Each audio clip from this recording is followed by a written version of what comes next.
तो तीन पहिया खुर्र। करीब 2 महीने पर आज देश अनलॉक हुआ।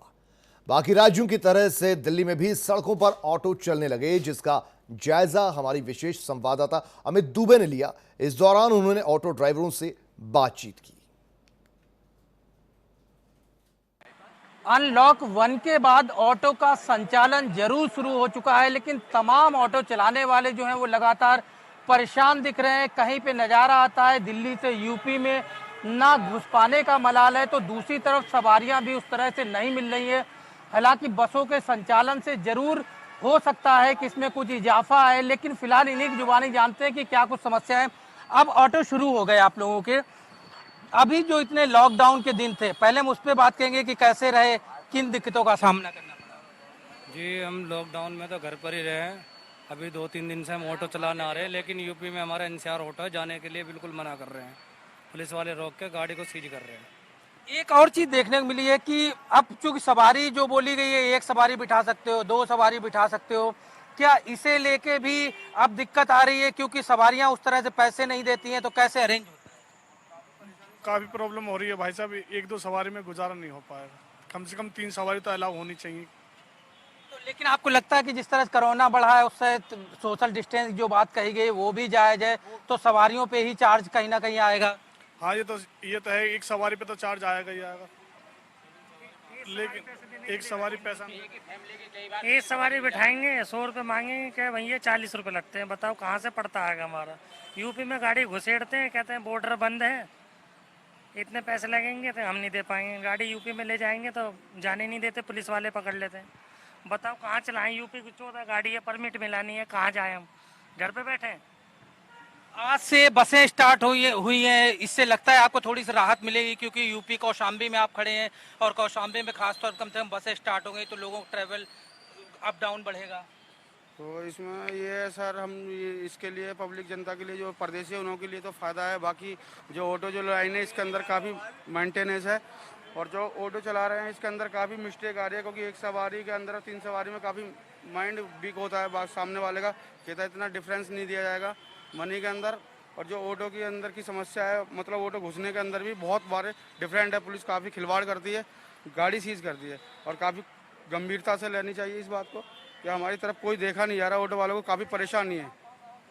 अभी तक तो ऑटो बंद थे, अब शुरू हुए हैं, तो क्या लगता है थोड़ी राहत कहीं ना कहीं मिली है? सर, रात की तो बात ऐसी है कि अगर जैसे किसी फैमिली को 3 सवारी लेके आ जाते हैं, एक साथ फैमिली की होती है, तो 3 को तो मना कर रखा है, 2 को ही मना कर रखा है।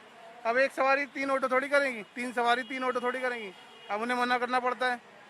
अब बाई चांस जैसे घर वाले सारे आ रहे हैं, भैया 3-3 आते हैं, 2-2 आते हैं, अब नहीं बिठा पा रहे हैं। पुलिस वाले कहते हैं भैया हम बॉर्डर जाते हैं, यूपी जाते हैं, यूपी में घुसने नहीं देते। तो आपने उन लोगों से ये नहीं कहा कि अगर एक फैमिली की सवारी है तो वो 2 सवारी या बच्चे अलाउ कर सकते हैं? एक ही सवारी अलाउ है, ऐसा कुछ नहीं है। एक ही सवारी अलाउ है, पुलिस वाले बंद कर देते हैं गाड़ी है। मतलब जो फैमिली की प्लानिंग दी गई कि अगर कोई फैमिली के है तो 2 जा सकते हैं, बच्चे जा सकते हैं। ये कहते हैं एक ही सवारी अलाउ है। नहीं, अब ये यूपी दिल्ली खोल दिए गए, ये बैरियर लगा हुआ, खोला नहीं है यूपी का। जाहिर तौर पे तमाम समस्याएं हैं। सबसे बड़ी समस्या है कि खासतौर पे नोएडा और गाजियाबाद के बॉर्डर नहीं खुले हैं। उस समस्या को लेके लगातार ये फेस कर रहे हैं। दूसरी बड़ी चीज की एक ही सवारी अलाउ की गई है, और ऐसे में अगर एक घर के भी ये 2 लोग बिठाते हैं तो पुलिस कार्रवाई करती है, चालान करती है, और ऐसे में पुलिस वाले इनकी एक भी बात सुनने को राजी नहीं है। आखिरकार जिन समस्याओं से ये लोग लगातार जूझ रहे हैं, इन्हें भी समझ में नहीं आता कि आखिर कौन इनकी समस्याओं से निजात दिलाएगा। कैमरामैन रागिब के साथ अमित दुबे, R9 टीवी, आनंद विहार।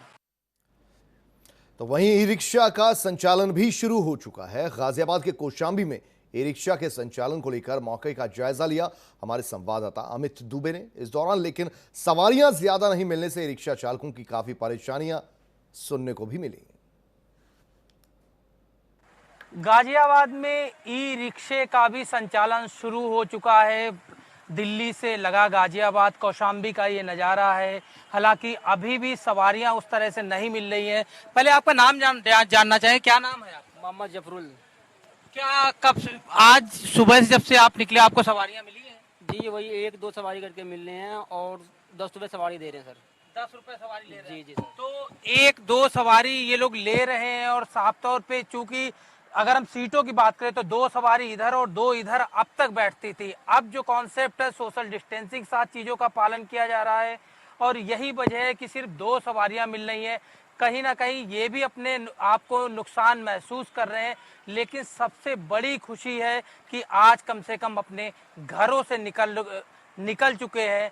अब गाड़ी तो आखिर रोड पे चल ही सकेगी। कैमरामैन रागिब के साथ अमित दुबे, R9 TV, कौशाम्बी। 2 महीने बाद अब ऑटो का संचालन शुरू हो गया है। गाजियाबाद में मौके का जायजा लिया हमारी संवाददाता फराह खान ने। इस दौरान उन्होंने ऑटो चालकों से बातचीत की। इस वक्त हम सेक्टर 62 पर मौजूद हैं। 2 महीने बाद जो जिंदगियां हैं वो वापस से पटरी पर आ गई हैं। सब कुछ खुल गया है, भले ही लॉकडाउन 5 हो। मैं आपको दिखाना चाहूँगी कि 69 दिनों बाद आप देख सकते हैं कि जो ऑटो हैं वो वापस से चलने लगे हैं, सवारियां आना शुरू हो गई हैं और यहाँ पर आपको लंबी भीड़ दिख रही होगी ऑटो की।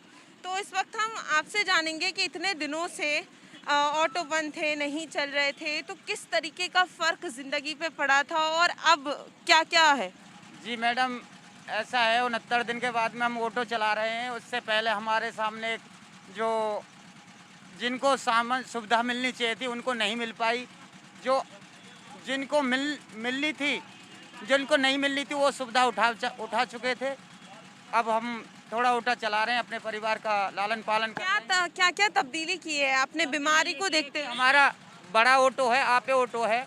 इसमें कितनी सवारी बैठेगी? इसमें हमारी 2 पीछे 2 आगे, एक ड्राइवर साइड में 5 सवारी बैठती हैं। इसमें 5 बैठाते हैं। आप भी सवारी कर रहे हैं यहाँ पर। कितने दिनों बाद ऑटो है, किसी तरह का डर है, क्या प्रिकॉशंस आपने? एक रिक्वेस्ट करूँगा, मैं 2 महीने बाद इस ऑटो में आया हूँ, ठीक है। चलो जिन पे आधार कार्ड है, जिन पे परमिट है, वो तो दिल्ली नोएडा जा सकते हैं, और जिन पे नहीं है वो कहाँ जाएंगे। आज मेरे पे नहीं है, मेरे पे आधार कार्ड भी नहीं है, मगर मैं आया हूँ। क्यों आया हूँ? 2 महीने बाद आया हूँ, क्योंकि पब्लिक सर तो एक डर है, भय है, अपनी तरफ से क्या प्रिकॉशन? अब नहीं है। अभी मेरी जॉब का पहला दिन है, 2 महीने के बाद पहला दिन है, मगर मैं अच्छा फील कर रहा हूँ। तो आपने देखा जो यात्री हैं उनका भी साफ कहना है कि वापस से उनकी जो जिंदगियां हैं वो एक जैसी हो गई हैं। जॉब का पहला दिन है, डर भले ही मन में है, लेकिन 2 महीने बाद जो है अच्छा लग रहा है। और मैं आपको दिखाना चाहूँगी कि किस तरीके से आप देख सकते हैं ऑटो यहाँ पर लगे हुए हैं, लगातार यात्रियों का इंतज़ार किया जा रहा है। और जितने भी ऑटो चालक हैं यहाँ पर सब ने मास्क वगैरह लगा रखे हैं, सबके पास सैनिटाइज़र है। तो एक तरीके से यहाँ पर सब सतर्क हैं, सब ने प्रिकॉशंस ले रखे हैं। और यात्री भी जो हैं उनके मन में कहीं ना कहीं डर है, लेकिन फिर से जिंदगियां जो हैं पहले जैसी हो गई हैं, इसलिए वो भी सफ़र कर रहे हैं। नोएडा से कैमरामैन राहुल के साथ फराह खान, R9 TV, उत्तर प्रदेश। इसके अलावा अपने घरों को लौटने के लिए लखनऊ के आलमबाग बस अड्डे में सुबह से लोग जुटने लगे। हमारे संवाददाता आदित्य द्विवेदी ने वहां मौजूद ऑटो और ई रिक्शा के ड्राइवरों से बातचीत की। ई रिक्शा और ऑटो ड्राइवरों ने बताया कि सवारियां नहीं मिल रही हैं, परिवार का भरण पोषण करने में खासी दिक्कतें पेश आ रही हैं। अनलॉक बंद में कई तरह के नियम बनाए गए हैं। जो भी ऑटो ई रिक्शा चालक हैं या टेम्पो हैं, उनमें जो परमिट होता है उसी के मुताबिक अब सवारियां बैठ पाएंगी। पहले ये होता था कि जैसे ये ई रिक्शा है, इस ई रिक्शा में पीछे 3 लोग बैठ जाते थे, इधर भी 3 लोग बैठ जाते थे और आगे भी एक सवारी बैठा ली जाती थी। लेकिन अब जो नियम बना है उसके मुताबिक पीछे 2 लोग बैठ पाएंगे, इधर भी 2 लोग ही बैठ पाएंगे और आगे कोई नहीं बैठ पाएगा। यानी कि 7 सवारी की जगह पर 4 सवारियां बैठेंगी, लगभग आधी हो जाएंगी। तो ऐसे में क्या कुछ किराया होगा हम इन्हीं से जानते हैं, और किस तरह की फाइनेंशियली जो आपकी कमी होगी वो क्या कुछ रहेंगी। जी सर, यही है कि क्या नाम सवारी लिए दिक्कत हो जाती है और क्या नाम कमाई हो नहीं पाएगी वैसे भी, तो कहाँ देंगे, कोटा वोटा लोग को देंगे, कहाँ से किस्त निकालेंगे, इसी दिक्कत। ऐसे में जबकि सवारियां आधी हो जाएंगी आपकी, तो क्या कुछ किराया बढ़ाएंगे? किराया, हाँ, ये कोशिश बढ़ाए आप लोग इतना करें। किराया यदि ना बढ़ा तो इनकी दिनचर्या बड़ा मुश्किल हो जाएगी और ये पहिए जो चलेंगे हमें लगता है कि वो नहीं चल पाएंगे, वो थम से जाएंगे। तो ऐसे में कोई रास्ता तो निकालना होगा, सवारियों से या तो दुगना किराया हो जाएगा या फिर इनके पहिए चलना ही बंद हो जाए। हमारे साथ ये ऑटो चालक हैं, हम इनसे बात करते हैं और आपको समझाने की कोशिश करते हैं। आप 1 मिनट किनारे आइएगा। ये जो पीछे की सीट थी, अभी तक अमूमन जो चलन में था कि इस पर 4 सवारियां बैठ जाती थी और यदि इमरजेंसी है, कोई सवारी के साथ 5वां भी है तो उसको आगे भी बैठा लेते थे और 10 रुपए के हिसाब से आलमबाग बस अड्डे से ये आगे बढ़ते थे 4 बाग तक के लिए। लेकिन अब क्या होगा कि इस सीट पर सिर्फ 2 लोग ही बैठ पाएंगे। जब 2 लोग बैठ पाएंगे तो तय बात है, इनको तो 40 रुपए चाहिए ही, तभी इनका पूरा पड़ता पड़ेगा और अगर 40 ना मिले तो इनकी गाड़ी नहीं चल पाएगी। आप सही जानते हैं कि क्या किराया बढ़ाएंगे और अगर किराया नहीं बढ़ाएंगे तो कैसे चल पाएंगे? सवारी सर पूरी जाएंगी नहीं, 4 सवारियां जाती है और अब 2 ही जाएगी तो या फिर दोनों सवारियों को 4 का पैसा देना पड़ेगा या फिर सर समझौता करे कि दोनों एक दूसरे का, जैसे 40 रुपए होता है तो 30 में जाएं या 40 में, या फिर मालिकों को समझौता करना पड़ेगा कि जितना कम कमाई होगी उसी हिसाब से आपको लेना पड़ेगा कि आधा हमारा आधा मालिक का। अभी तक कितने रुपए किराए पे मिलता है आपको ऑटो? अभी तो सर जी मेरे मोटर मालिक बहुत ही अच्छे हैं, 400 450 जो भी बचता था वो दे देते थे और हर एक तरह की उन्होंने मदद की है और आज भी वो मदद करने के लिए तैयार हैं। मगर सभी मोटर मालिक इस तरह के नहीं हैं और ना ही तो ड्राइवर से समझौता करेंगे, उनको अपना पैसा पूरा चाहिए, चाहे आपको बचे या ना बचे। चालान अगर होते हैं तो उसका भी लोग कहते हैं कि हमें पूरा पैसा चालान का आप देंगे, उसके बाद ही हम आपको गाड़ी दे सकते हैं। तो कुछ ड्राइवर ऐसे हैं जो अपनी रोजी रोटी नहीं चला सकते, जिनमें सरकार को हर एक तरह से मालिक के खिलाफ अपना जो भी कार्रवाई है वो करनी चाहिए। एक हस्तक्षेप करना चाहिए ताकि इन जैसे ऑटो चालकों की जिंदगी ढलने पे आ सके, थोड़ी आसान हो सके, क्योंकि अब सवारी लेके चलना और पुराने ढर्रे पर आ पाना काफ़ी मुश्किल होगा, इतना आसान नहीं रह गया है। 500 के आसपास किराया देना होता है एक ऑटो का, तो आप अंदाज़ा लगाइए, चूँकि सवारियाँ भी कम होंगी, ऑटो का किराया अगर उतना ही लिया जाएगा तो कैसे काम चलेगा। कैमरामैन अमित साहनी के साथ आदित्य द्विवेदी, R9 टीवी, लखनऊ। 69 दिन के लॉकडाउन के बाद धीरे धीरे देश अनलॉक हो रहा है। आज से यूपी में ऑटो रिक्शा, टैक्सी चलाने की मंजूरी मिल गई है, लेकिन बाबा की नगरी वाराणसी में इन गाड़ियों के चालकों को ग्राहकों का इंतजार है। देखिए वाराणसी से राजू श्रीवास्तव की रिपोर्ट। 69 दिन के लॉकडाउन के बाद आखिरकार लॉकडाउन जब खुला तो टैक्सी चालक या टेम्पो चालक या रिक्शा चालक की बात कर लें या उससे जुड़े रोजगार की बात कर लें, वो व्यवसाय अभी भी पटरी पर वापस नहीं लौटा। इस समय हम आप देख सकते हैं यहाँ से लोगों को टैक्सी मिला करती है। कैंट स्टेशन रेलवे स्टेशन पे हैं, यहाँ टैक्सी स्टैंड और उसके ठीक बगल में ऑटो स्टैंड है। आज से खुलने की अनुमति मिल गई है। ऑटो चालक हों चाहे टैक्सी चालक हों या रिक्शा चलाने वाले या ई रिक्शा वाले लोग हों, सबको इस बात से खुशी है कि लॉकडाउन खोल दिया गया है, उनको अनुमति दे दी गई है चलाने के लिए। लेकिन वो जो संख्या है यहाँ पर, चाहे वो ऑटो की बात करें, टैक्सी की या ई रिक्शा या रिक्शा की, वो इतनी ज़्यादा है कि उसके मुताबिक यहाँ पर सवारी नहीं है। फ़िलहाल तो सभी ऑटो पर ऑटो चालक खड़े हैं, टैक्सी पे टैक्सी चालक खड़े हैं और रिक्शे पे रिक्शा चालक, लेकिन सवारी की अगर बात करें तो सवारी ही नहीं है, जिसकी वजह से ये 2 पैसा कमा पाएँ। अगर सवारी आती तो शायद इन्हें चंद पैसे मिल जाते और इनके घर की जीविका चल सकती थी।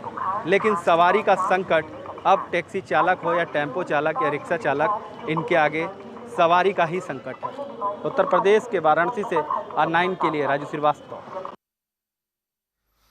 बुलंदशहर की सड़कों पर ई रिक्शा दिखने लगा है। ई रिक्शा चालक खुश तो हैं, लेकिन सवारियां अभी कम हैं। ई रिक्शा चालकों ने जल्द ही पटरी पर जिंदगी के पहिए चलने की उम्मीद जरूर जताई है। बुलंदशहर में हमारे संवाददाता समीर अली ने ई रिक्शा चालकों से बातचीत की।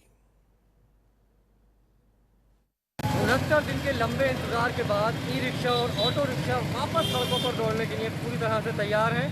बुलंदशहर के सियाना अड्डे बस स्टैंड पर हैं हम। यहाँ पर ही ऑटो स्टैंड भी है, यहाँ पर ही ई रिक्शा स्टैंड भी है।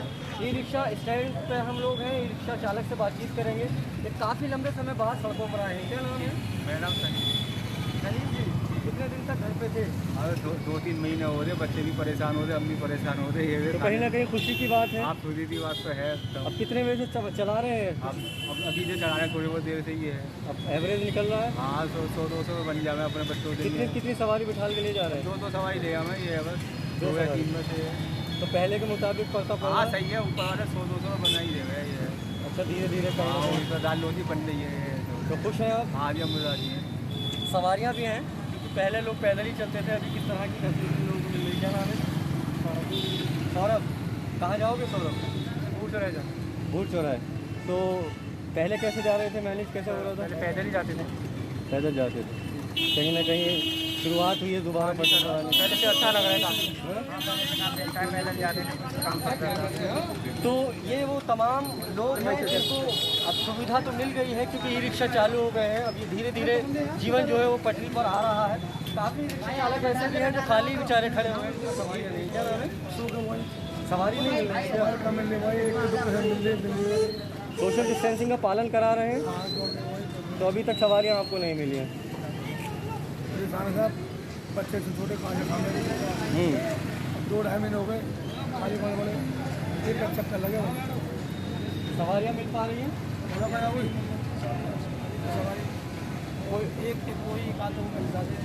परिवार के लायक तो कुछ ना कुछ हो ही गया है।